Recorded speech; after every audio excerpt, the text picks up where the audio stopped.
Good morning students. आज हम अपना नया सेशन स्टार्ट कर रहे हैं जो कि है यूनिट 4 से सेशन 6 आपका, ठीक है। इंटरनेट सिक्योरिटी नाम है इसका। इसमें हम पढ़ेंगे कि इंटरनेट हम जब यूज़ करते हैं तो उसमें जो भी सिक्योरिटी मेजर्स होते हैं हम उन्हें किस तरह से अप्लाई करते हैं, उनसे किस तरह से कुछ प्रॉब्लम्स जो हमारे डेली लाइफ में आती हैं इंटरनेट पर, उनसे किस तरीके से हम अपने आप को प्रिवेंट कर सकते हैं, ठीक है। तो चलिए स्टार्ट करते हैं। सबसे पहले हम जानते हैं इंटरनेट सिक्योरिटी यानी इंटरनेट होता क्या है। हम देखते हैं इंटरनेट का यूज़ आजकल हम डेली लाइफ में करते हैं। वर्ल्ड वाइड लोगों से कम्युनिकेट करते हैं हम इंटरनेट के थ्रू, जिनसे हम डेली बेसिस पर मिल नहीं पाते या फिर बहुत टाइम से हम जिनसे बात हमारी नहीं होती है। तो उन लोगों से हम अब क्या करते हैं जिनसे काफ़ी डिस्टेंस पे हम रहते हैं, अब हम क्या करते हैं कि अब हम इंटरनेट के थ्रू उन लोगों से कम्युनिकेट कर सकते हैं। हम उनके साथ चैटिंग कर सकते हैं, वीडियो कॉल्स कर सकते हैं, ऑडियो कॉल्स कर सकते हैं। हम देखते हैं व्हाट्सएप का यूज़ करते हैं हम, फेसबुक, ठीक है, ट्विटर, इन सब का यूज़ करते हैं। तो इन सब का यूज़ हम इंटरनेट के थ्रू ही करते हैं, ठीक है। हम अपनी तरफ लॉगिन करते हैं, आप जिससे कम्युनिकेट करना चाहते हैं वो अपनी तरफ लॉगिन करता है इंटरनेट पर, और उसके थ्रू आप दोनों एक दूसरे से कनेक्ट होकर एक दूसरे से कम्युनिकेट करते हैं। तो ये इन्हीं चीज़ों में क्या होता है, जब भी आप कम्युनिकेट कर रहे हैं या अपनी कोई इन्फॉर्मेशन शेयर कर रहे हैं या कोई पोस्ट कर रहे हैं, कुछ आप पोस्ट कर रहे हैं वहाँ पर, तो कभी कभी इन चीज़ों का मिसयूज़ भी होने लगता है। लोग आपको में भी ऐसा हो सकता है कि आपकी कुछ प्राइवेट या पर्सनल फ़ोटोज़ या पर्सनल डेटा, पर्सनल इन्फॉर्मेशन आपकी लोग इंटरनेट पर शेयर कर देते हैं, जो कि आप नहीं चाहते कि ये चीज़ें पब्लिकली किसी को पता चले। तो ऐसी बहुत सारी चीज़ें हो जाती हैं। इन्हीं चीज़ों को रोकने के लिए हम किसका यूज़ करते हैं, इंटरनेट सिक्योरिटीज़ का यूज़ करते हैं। अब सबसे पहले देखेंगे कि इंटरनेट सिक्योरिटी में होता क्या है कि दो लोग बहुत ही मेन होते हैं। फर्स्ट वो होता है कि जो कि उस इंफॉर्मेशन को प्रोवाइड कर रहा है, ठीक है। जैसे आप यहाँ पर देख सकते हैं, who is operating with all this information, यानी कि पहला पर्सन वो होता है मेन जो इंफॉर्मेशन प्रोवाइड कर रहा है, यानी कि हम और आप हो सकते हैं क्योंकि हमारी इन्फॉर्मेशन हम इंटरनेट पर डाल रहे होते हैं। और सेकंड होता है हमारा साइट या ऐप जिस पर हम इंटरेक्ट कर रहे थे, जिस पर हम अपना डेटा अपलोड कर रहे थे, जिसके थ्रू हम इंटरेक्ट कर रहे होते हैं वो, ठीक है। तो हमारे सिक्योरिटी, इंटरनेट सिक्योरिटी में सबसे दो मेजर पर्सन्स कौन काम करते हैं, एक यूज़र और एक जो साइट या ऐप है जिसके थ्रू आप कम्युनिकेट कर रहे हैं दूसरे से। नेक्स्ट है आपका इंटरनेट पर जब भी हम वर्क करते हैं तो हम देखते हैं कहीं भी हमें लॉगिन करना होता है, किसी वेबसाइट पर, किसी कह सकते हैं किसी ऐप पर लॉगिन करना होता है, तो उसके लिए सबसे पहले हमारे पास एक यूज़र आईडी या फिर ईमेल होता है, या और उसका साथ साथ उसका पासवर्ड होता है, ठीक है।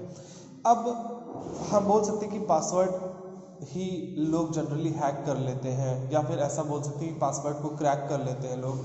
अब जैसे आप ने कोई सिंपल पासवर्ड रख रखा है, जिससे बहुत से लोग, आप में से भी बहुत से लोग यूज़ करते हैं कि अपना मोबाइल नंबर डाल दिया या सिंपली अपना नेम डाल दिया, सरनेम डाल दिया, अपने माता पिता का नाम डाल दिया, ठीक है। तो ये सारी चीज़ें बहुत ही इजी गेस करके लोग आपका पासवर्ड क्रैक कर सकते हैं, ठीक है। आपका पासवर्ड वहाँ क्रैक कर सकते हैं, आपकी आईडी पर लॉगिन कर सकते हैं और आपकी इन्फॉर्मेशन के साथ कोई भी छेड़छाड़ कर सकते हैं वहाँ पर। तो मेक श्योर जब भी आप इंटरनेट का यूज़ कर रहे हो, कहीं भी लॉगिन कर रहे हो, कोई पासवर्ड यूज़ कर रहे हो आप, तो आपका पासवर्ड प्रॉपर होना चाहिए, कोई इजी गेसिंग पासवर्ड नहीं होना चाहिए आपका, ठीक है। हमेशा अपने पास इंफॉर्मेशन को आपको पर्सनल रखना चाहिए। आपकी ईमेल्स, फाइल्स और अदर कंटेंट्स हैं उन्हें सेफ रखना चाहिए, एक सेफ फोल्डर में रखना चाहिए, ठीक है। यहाँ पर कुछ वेज दिए गए हैं कि ways in which your password में बी क्रैक्ड, यानी कि किन तरीकों में आपका पासवर्ड क्रैक हो सकता है। तो सबसे पहले दिया है someone is out to get you become, फिर नेक्स्ट है you become the victim of a brute force attack, third है there is a data breach, यानी कि किन किन कंडीशंस में आपका पासवर्ड जो है वो क्रैक हो सकता है।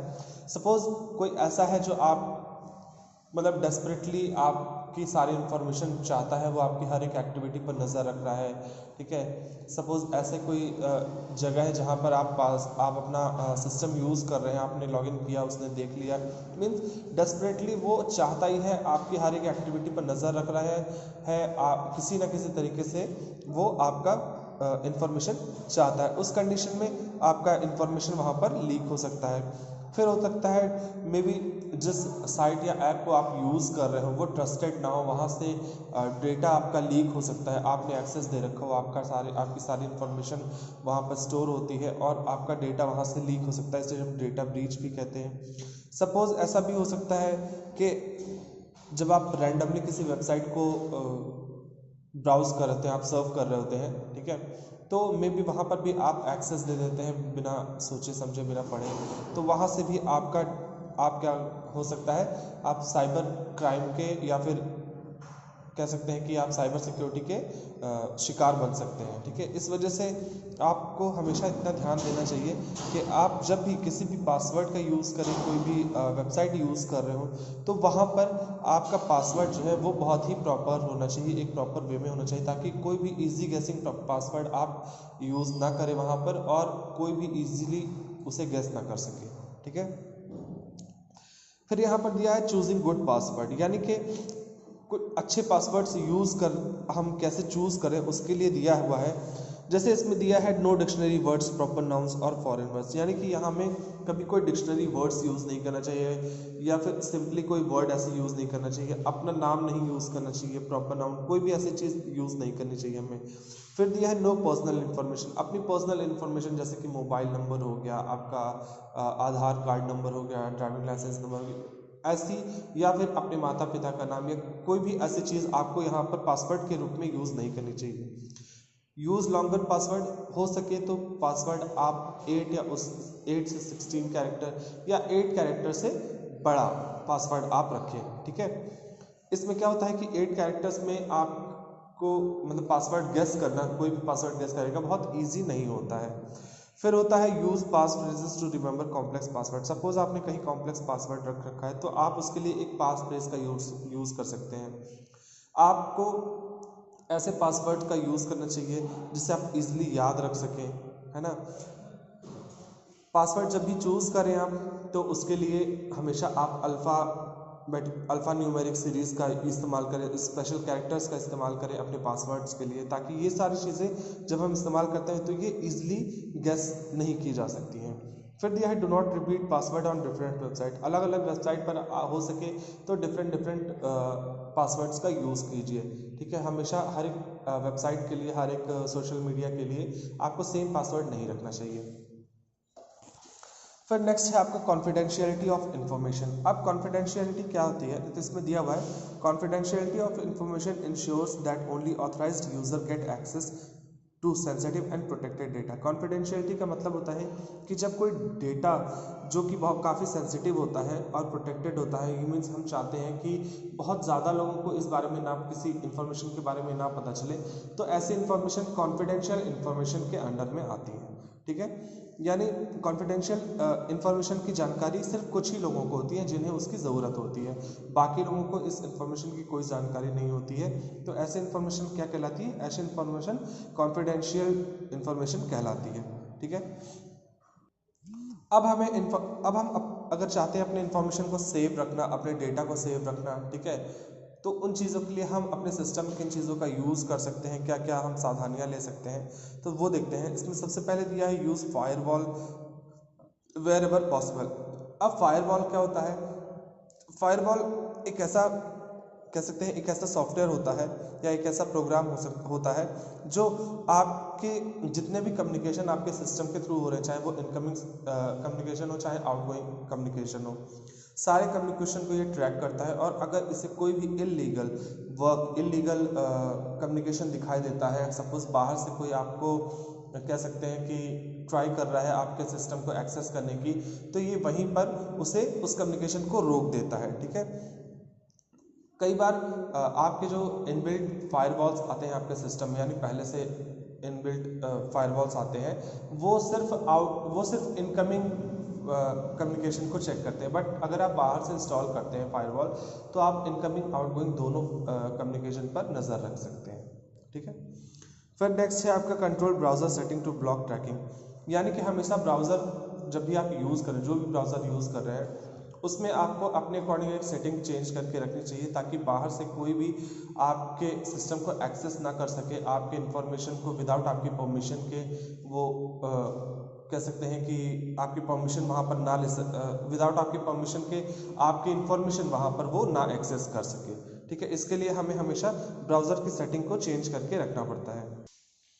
फिर नेक्स्ट दिया है आपका ब्राउज प्राइवेटली वेरेवर पॉसिबल, यानी कि हमेशा जब भी कोई भी आप ब्राउजिंग कर रहे हो या फिर कोई भी इंफॉर्मेशन आप कोई भी काम कर रहे हो तो वहाँ पर आप हो सके तो प्राइवेटली ही आप वर्क करें। ठीक है, फिर दिया है be careful while posting on internet. जब भी आप कुछ पोस्ट कर रहे हो इंटरनेट पे तो मेक श्योर कि आप कोई पर्सनल इन्फॉर्मेशन नहीं पोस्ट कर रहे हो, कोई ऐसी इन्फॉर्मेशन वहाँ पोस्ट नहीं कर रहे हो जो कि बाद में आपके लिए काफ़ी हार्मफुल हो। ठीक है, फिर ensure safe sites while entering crucial information. अब आप देख सकते हैं कि कुछ ऐसी साइट्स होती हैं जो कि ट्रस्टेड नहीं होती है। अब हमें कैसे पता चलेगा कि साइट्स हमारी ट्रस्टेड है या ट्रस्टेड नहीं है? ठीक है, तो सबसे पहले मीन्स साइट्स हमारी सिक्योर है या नहीं सिक्योर है। तो सबसे पहले हम देखेंगे हमारे पास एक आइकन होता है, जैसे यहाँ पर देखिए आपको एक लॉक का ऑप्शन यहाँ पर देख सकते हैं आपको यहाँ पर एक लॉक का ऑप्शन दिखेगा, इसका मतलब ही होता है सिक्योर। या फिर उसके अलावा आपको यहाँ पर दिखेगा HTTPS। ठीक है, बहुत जगह आपको सिर्फ HTTP दिखता है तो वो साइट सिक्योर नहीं होती है, बट जहाँ पर आपको लॉक और HTTPS का साइन दिखेगा आपकी साइट, जिस साइट के ऊपर दिखेगा आपकी वो साइट सिक्योर होती है। आप वहाँ पर सेफली अपना डेटा कह सकते हैं कि एक्सेस कर सकते हो, स्टोर कर सकते हो। ठीक है, तो हमेशा ये ध्यान रखिए कि जब भी आप कोई वेबसाइट यूज़ कर रहे हैं तो मेक श्योर कि वो वेबसाइट सिक्योर हो आपकी। फिर नेक्स्ट दिया हुआ है केयरफुली हैंडल्स ईमेल्स, यानी कि ईमेल्स को जब भी आप लॉगिन कर रहे हैं कहीं पर तो मेक श्योर आप केयरफुली उसे लॉगिन कर रहे हैं। यूज़ करने के बाद आपने ईमेल्स को लॉग आउट कर दिया है, अगर आप अपने हो सके तो सिर्फ अपने सिस्टम या मोबाइल पर ही अपना लॉगिन क्रेडेंशियल आप प्रोवाइड करें। ठीक है, और अगर कहीं बाहर आप यूज़ कर रहे हैं तो आप मेक श्योर कि आपने काम करने के बाद अपने ईमेल्स को लॉग आउट कर दिया है। फिर दिया है आपका do not give sensitive information on wireless network, यानी कि सपोज ऐसा होता है कि ना कि आप पब्लिक नेटवर्क से कनेक्ट हो जाते हैं। रेलवे स्टेशन पे आज के टाइम पे वाईफाई की सुविधा आ गई है, तो आप देखते हैं वहाँ पर फ्री का इंटरनेट है, देन आप अपने मोबाइल को कनेक्ट करके एक्सेस करने लगते हैं, अपना काम करने लगते हैं। तो मेक श्योर कि आप जब भी पब्लिक नेटवर्क से कनेक्टेड हो तो आप कोई भी पर्सनल इन्फॉर्मेशन वहाँ पर प्रोवाइड ना कर रहे हैं। फिर दिया है अवॉइड यूजिंग पब्लिक कंप्यूटर्स, यानी कि हो सके तो पब्लिक कंप्यूटर्स को यूज़ ना करें, साइबर कैफे या फिर बाकी ऐसे अनऑथराइज्ड जगहों पर आप अपनी इंफॉर्मेशन ना शेयर करें। जब भी यूज़ करें आपका अपना सिस्टम हो तो वो ज़्यादा बेटर होता है। आप इसमें इंटरनेट सिक्योरिटी मीन्स आप अपनी इंफॉर्मेशन ज़्यादा सिक्योरिटी से रख सकते हैं। ठीक है, फिर यहाँ कुछ सेफ्टी मेजर्स दिए गए हैं जो कि ऑनलाइन काम आते हैं। फर्स्ट आपका दिया है जैसे use antivirus and anti spyware. Antivirus का यूज़ हमेशा करना चाहिए। सपोज आप कोई अपना